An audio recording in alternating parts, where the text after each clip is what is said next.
മുമ്പ് കാസർഗോഡ് നഗരത്തിലെ സലഫി മസ്ജിദ് പൂട്ടാൻ വേണ്ടി അവർ പരിശ്രമിച്ചപ്പോൾ അവിടെ നടന്നിരിക്കുന്ന ചില ശ്രമങ്ങളുടെ ഭാഗമായി ഒരു അറബി ഖുതുബയെ കുറിച്ച് ഇപ്പോൾ അവർ ആക്ഷേപിക്കുന്നുണ്ട്. എന്താണ് അവസ്ഥ? ഏറ്റവും വലിയ നമ്മൾ മനസ്സിലാക്കേണ്ടത് എങ്ങനെയാ? പത്രങ്ങളൊക്കെ അത് വന്നിരുന്നു. മുജാഹിദ് പള്ളിയിൽ അറബി ഖുതുബ നടത്തിയെന്നുണ്ട്. ആ ഖുതുബ നിർവഹിച്ചു എന്ന് പറയപ്പെടുന്ന ആൾ ഞാനാണ്, പ്രതി ഞാനാണ്. പ്രതികൾ കണ്ടില്ലേ? അവിടെ സുന്നികള് അങ്ങോട്ട് മാർച്ച് നടത്തിയൊന്നല്ല, മുജാഹിദീങ്ങൾ തമ്മിലുണ്ടായ പ്രശ്നമാണ്.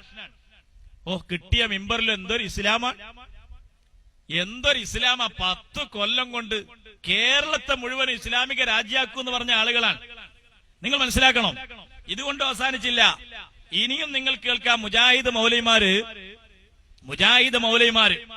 ആ മുജാഹിദ് മൗലവി ഈ ഇപ്പം നിങ്ങൾ കണ്ട അതേ മൗലവി തന്നെ ഒരു വിഷയം കൂടി പറയുന്നുണ്ട്. എന്താ അത് മറ്റൊന്നുമല്ല,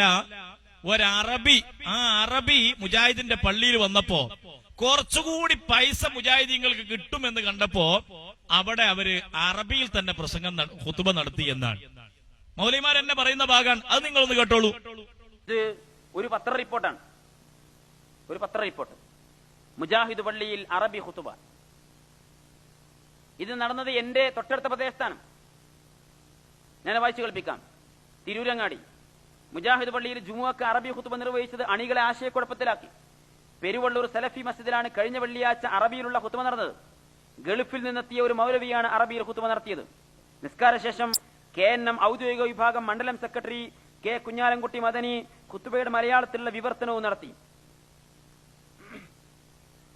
എറണാകുളം സമ്മേളനത്തിൽ വന്നിരിക്കുന്ന ഒരു അറബിയിൽ നിന്ന് കുറച്ചുകൂടി പണം ലഭിക്കാൻ വേണ്ടി അദ്ദേഹത്തെ മുജാഹിദ് പള്ളിയിൽ കൊണ്ടുവരികയും അദ്ദേഹത്തെ കൊണ്ട് അറബിയിലെ ഖുതുബ നിർവഹിപ്പിക്കുകയും ഖുതുബയും നമസ്കാരവും കഴിഞ്ഞ ശേഷം ഔദ്യോഗികമായിരിക്കുന്ന നേതാവ് തന്നെ എഴുന്നേറ്റുന്ന അതിന്റെ ട്രാൻസ്ലേഷൻ നിർവഹിക്കുകയും ചെയ്തു. നാട്ടിലുള്ള കാന്തപുരം സുന്നികൾ ഇറങ്ങി പറഞ്ഞു, ഇപ്പോൾ ഞങ്ങളും നിങ്ങളും തമ്മിൽ എന്താ വ്യത്യാസം? എന്താ അവര് പറഞ്ഞത്? അറബിയിലാണ് ഖുതുബ വേണ്ടത്, ആളുകൾക്ക് തിരിയണമെങ്കിൽ നിസ്കാരം കഴിഞ്ഞിട്ട് മലയാളത്തിൽ പറഞ്ഞുതരാം. ഇത് നടന്നത് കഴിഞ്ഞ വർഷമാണ്. 10 കൊല്ലം കൊണ്ട് കേരളത്തിൽ മാറ്റങ്ങൾ ഉണ്ടാകുന്നത് എങ്ങനെയാണെന്നുള്ളത് നിങ്ങൾക്ക് മനസ്സിലായല്ലോ. ആ മാറ്റത്തിന്റെ ഒരു ചെറിയ സാമ്പിളാണ് ഞാൻ നിങ്ങളെ ശ്രദ്ധയിൽ എടുത്തു വെച്ചത്. ഇനി ധാരാളം ആ വിഷയവുമായി ബന്ധപ്പെട്ട് പറയാനുണ്ട്. ഞാൻ ഇതിലെ പ്രമാണങ്ങളുമായി ബന്ധപ്പെട്ട വിഷയത്തിലേക്കാണ് വരുന്നത്. പക്ഷേ അതിന്റെ നിജസ്ഥിതി, അതിന്റെ ഇന്നത്തെ സാഹചര്യം ഒന്ന് പറയണല്ലോ. അതുകൊണ്ട് ഞാൻ ഇതിന്റെ ഒരു ആമുഖം നിങ്ങൾ ശ്രദ്ധയിൽ എടുത്തു വെച്ചതാ. ഇതൊരു ശബാബാണ്. ഈ ശബാബിൽ മുജാഹിദ് മൗലവിമാർ എന്താ പറയുന്നത്? മുജാഹിദ് മൗലവിമാർ പറയുന്നത് അവരുടെ ഖുതുബകളെ പറ്റിയാണ്. ഖുതുബകളെ പറ്റി അവർ പറയുന്ന വിഷയം എന്താ? നിങ്ങൾ നന്നായി ശ്രദ്ധിച്ചോ. സാധാരണക്കാരും മുജാഹിദ് സുഹൃത്തുക്കളുമൊക്കെ വളരെ നന്നായി കേൾക്കുന്നത് നല്ലതാണ്. നിങ്ങള് മൗലവിമാരുടെ മുന്നിൽ പോയിരിക്കുകയാണ് വെള്ളിയാഴ്ച. അങ്ങനെ വെള്ളിയാഴ്ച പോയിരുന്ന് അവർ വലിയ പ്രമാണങ്ങൾ പറയുന്നുണ്ട് എന്ന് നിങ്ങൾ ചിന്തിക്കുകയാണ്. ആയത്ത് ഓതുന്ന നിങ്ങൾ കേൾക്കുന്നുണ്ടാവും, ഹദീസുകൾ ഓതുന്ന കേൾക്കുന്നുണ്ടാവും.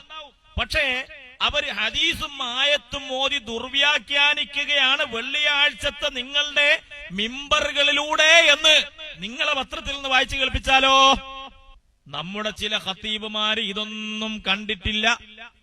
പണ്ടെന്നോ പറഞ്ഞു പഴകിയ കുറെ ആയത്തുകളും ഹദീസുകളും യാതൊരു സ്ഥലകാല ബോധവുമില്ലാതെ വാതോരാതെ പ്രസംഗിച്ചുകൊണ്ടിരിക്കുകയാണ് അവർ. ഒരു സ്ഥലകാല ബോധവുമില്ലാതെ പഴകിയ ആയത്തും ഹദീസും മൗലവിമാർ ഉദ്ധരിക്കുകയാണ് പോലും. ഇനി പറയുന്ന എന്താണ്? മുമ്പിലിരിക്കുന്ന സമൂഹത്തിന്റെ ആവശ്യങ്ങളെയോ ആവലാദികളെയോ അയാൾ ശ്രദ്ധിക്കുന്നേയില്ല. മുജാഹിദ് പള്ളിയിലെ പ്രഭാഷകന്മാര് വെള്ളിയാഴ്ച ഖുതുബ ഓതുന്ന ആൾക്കാരുണ്ടല്ലോ, മൗലവിമാര്, അവരെ സ്ഥിതി പറയാൻ അരമണിക്കൂർ നേരം വല്ലതുമൊക്കെ പറയണം. ഇതാണ് പോലും മൗലവിമാരുടെ നിലപാട്. കുറച്ച് ആയത്തുകൾ, കുറച്ച് ഹദീസുകൾ, ബാക്കിയെല്ലാം സ്വന്തം അഭിപ്രായങ്ങൾ.